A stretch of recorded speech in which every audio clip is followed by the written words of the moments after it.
Bora falar de futebol? Seguimos na série analisando posição por posição e claro que essa série vai contar com uma análise em cima do que foi o técnico Abel Ferreira no ano de 2024. Afinal, tomou as melhores decisões? Foi teimoso demais?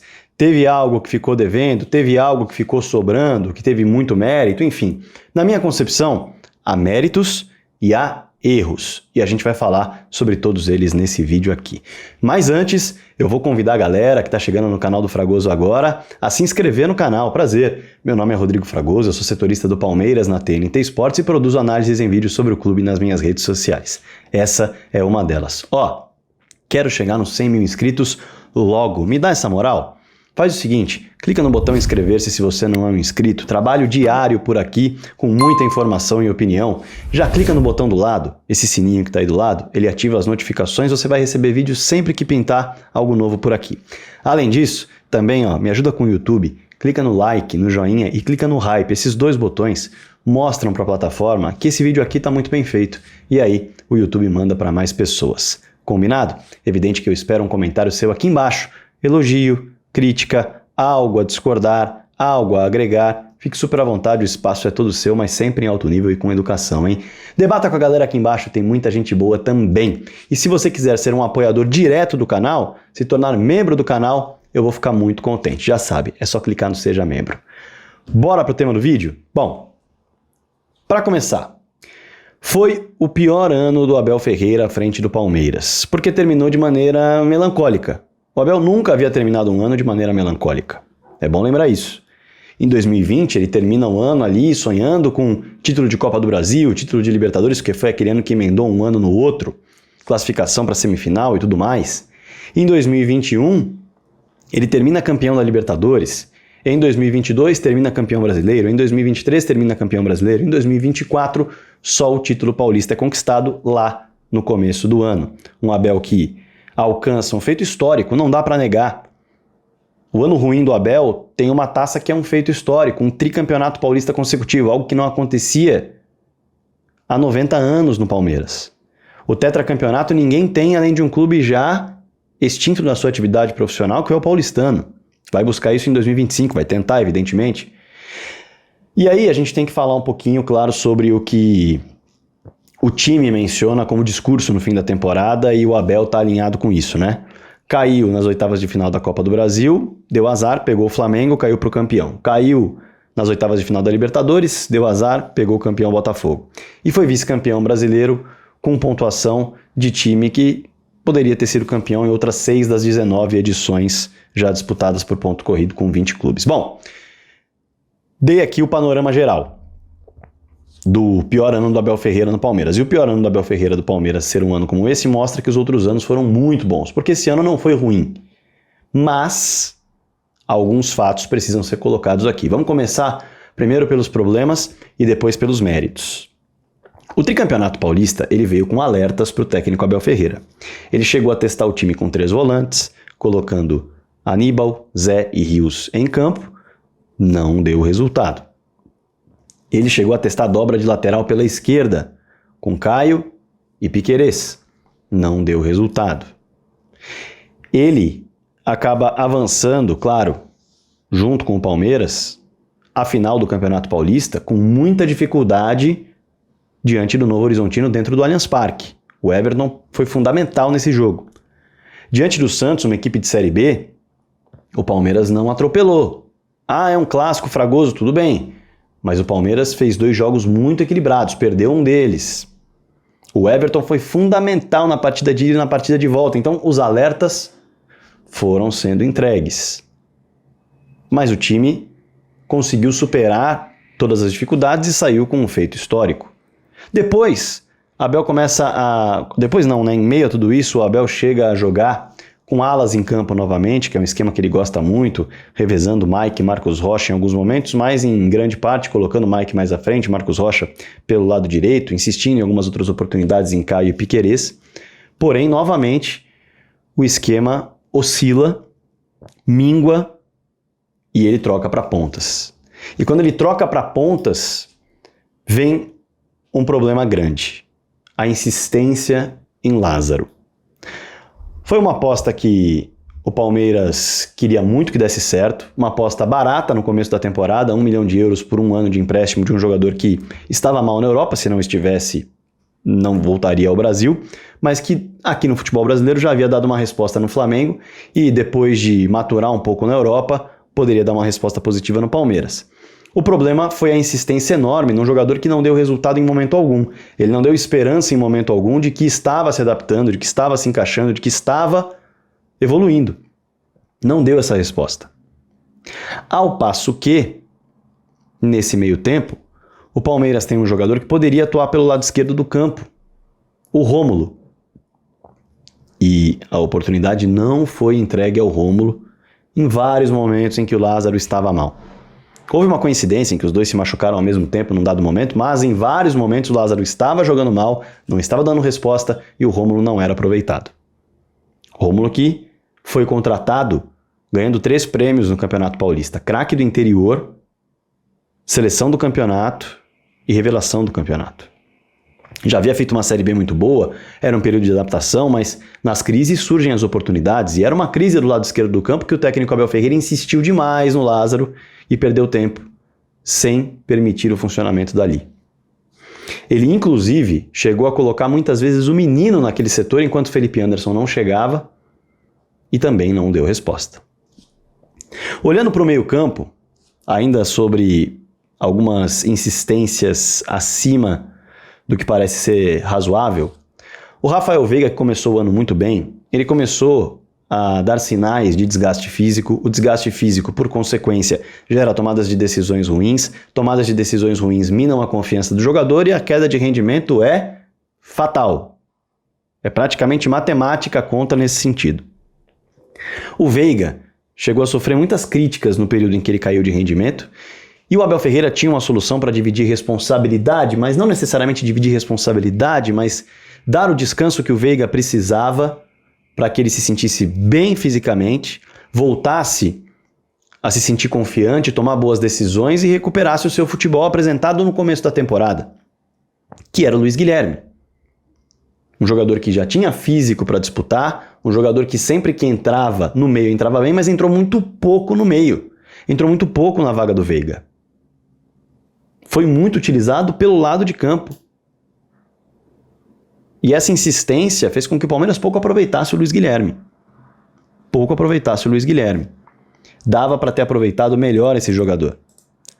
E o Rômulo, como eu disse, poderia fazer esse papel também. Não estava vindo da base, estava vindo do profissional, já 23 anos de idade.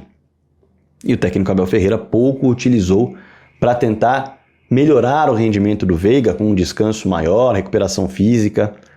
O Veiga só foi pegar no tranco de novo quando o Maurício chegou, e aí sim o Maurício ocupou o espaço do Veiga depois das eliminações nas Copas. E depois do Veiga ter alguém para dividir responsabilidade de fato, voltou a embalar. Então essa teimosia, na minha concepção, ficou clara. A renovação com o Marcos Rocha depois da compra do Giai não me pareceu uma boa decisão. Embora o Giai não tenha dado resposta nessa temporada, o investimento foi muito alto. E aí fica a dúvida em relação ao futuro do Mike. No momento em que eu estou gravando esse vídeo, lembrando que são análises que foram gravadas com antecedência no fim da temporada, então não sei se o Palmeiras, no momento em que esse vídeo está sendo publicado, fez alguma contratação, algum movimento na lateral direita, mas o Mike, pelos problemas físicos, não deu resposta e talvez seja até negociado, porque o Marcos Rocha renovou por mais um ano. Mas a insistência no Marcos Rocha, até para renovar por mais um ano, tendo em vista o que ele apresentou na temporada, não me pareceu uma boa decisão. Claro, se há do Departamento Médico do Palmeiras, do Núcleo de Saúde e Performance, a avaliação de que o Mike, mesmo sendo mais jovem, ele terá muitos problemas para ter sequência em campo, aí talvez a renovação do Rocha seja justificável. Mas nesse momento, dá para dizer que ao longo da temporada, a insistência não foi das melhores opções. Em relação a Felipe Anderson, um jogador que chegou com grande expectativa e, de fato, era um jogador para insistir, mas em alguns momentos era preciso preservar. Ficou nítido, ficou claro depois de jogos contra Galo e Juventude, que o Felipe Anderson estava caindo de rendimento por conta de uma confiança que ele não tinha mais ali à disposição pelas críticas que recebia. Críticas até merecidas, porque de fato o Felipe não cumpriu com a expectativa que se tinha de ser um jogador que buscasse um pouco da responsabilidade do protagonismo para o lado esquerdo do campo, mesmo ele jogando do lado direito por 3 anos na Lazio. O próprio Felipe, em conversas com o Palmeiras, disse que jogaria do lado esquerdo com tranquilidade, é destro, puxaria para dentro para jogar e tudo mais.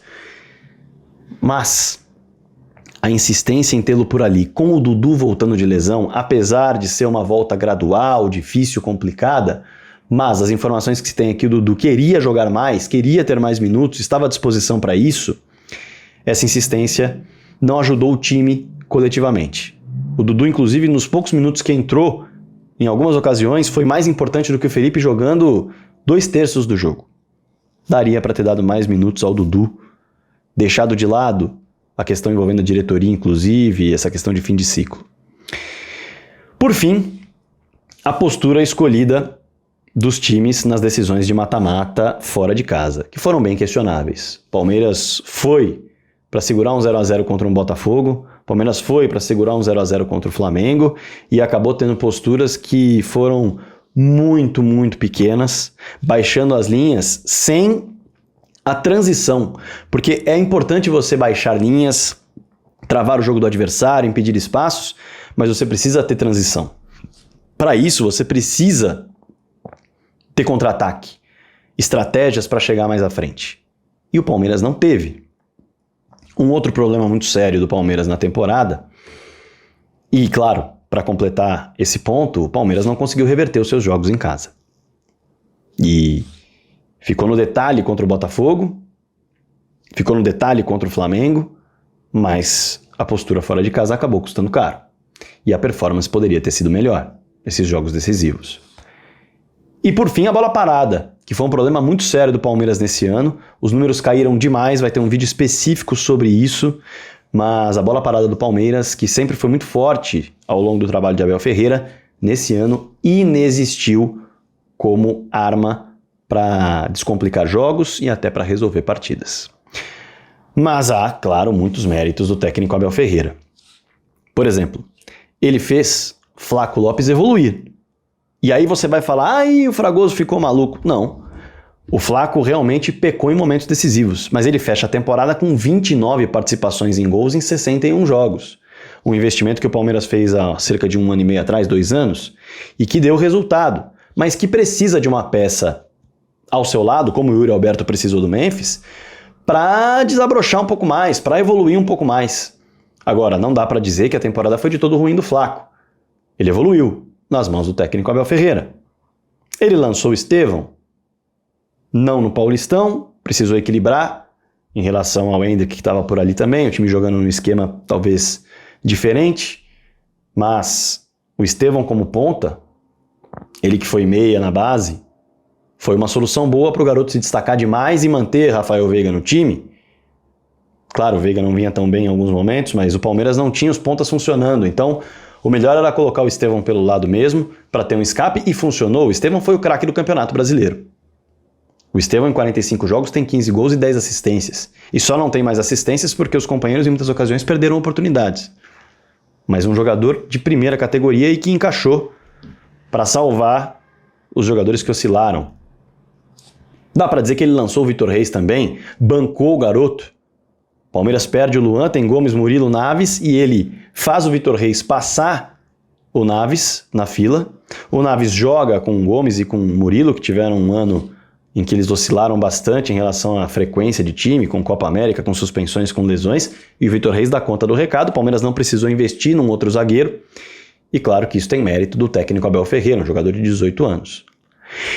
Dito tudo isso, um outro mérito é o seguinte: mesmo com o time individualmente tendo atletas caindo bastante de rendimento em relação ao ano passado, o Zé Rafael não foi o mesmo. O Rony, já no ano passado não vinha bem, nesse ano foi pior ainda.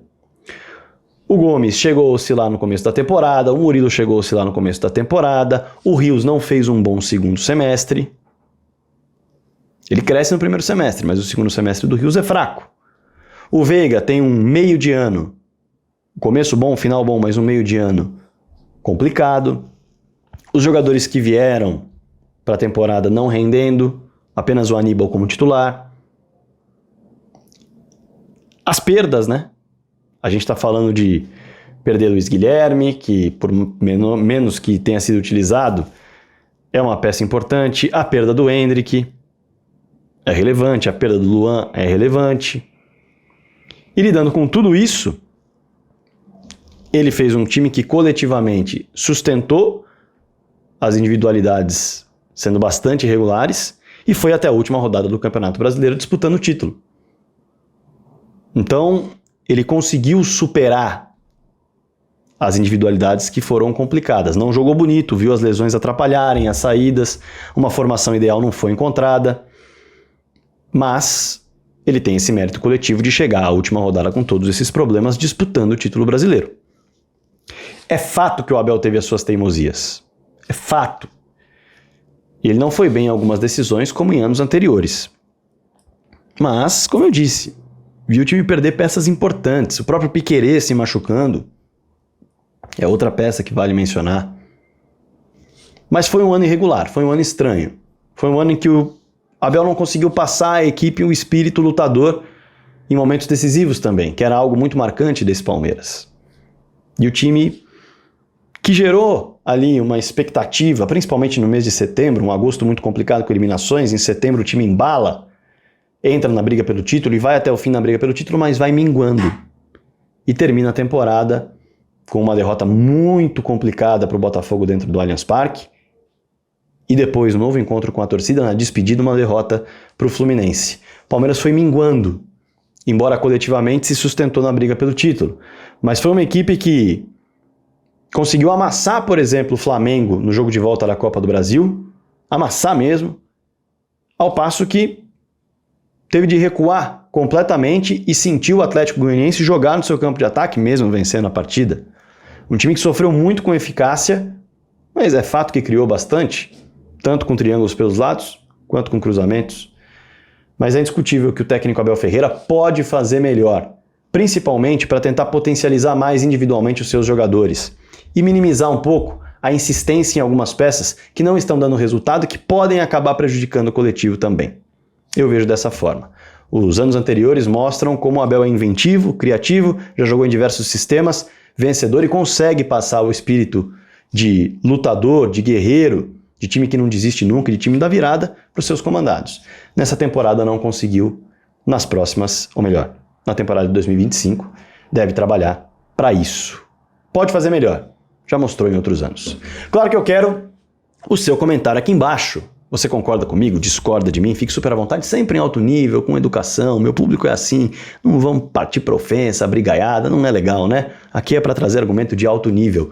Combinado? Não se esqueça de se inscrever no canal do Fragoso, hein? Inscreva-se aqui embaixo. Além de se inscrever, clica no like, no joinha, clica no hype também.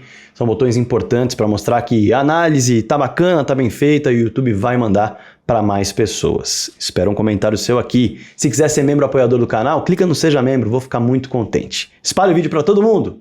Bora falar de futebol.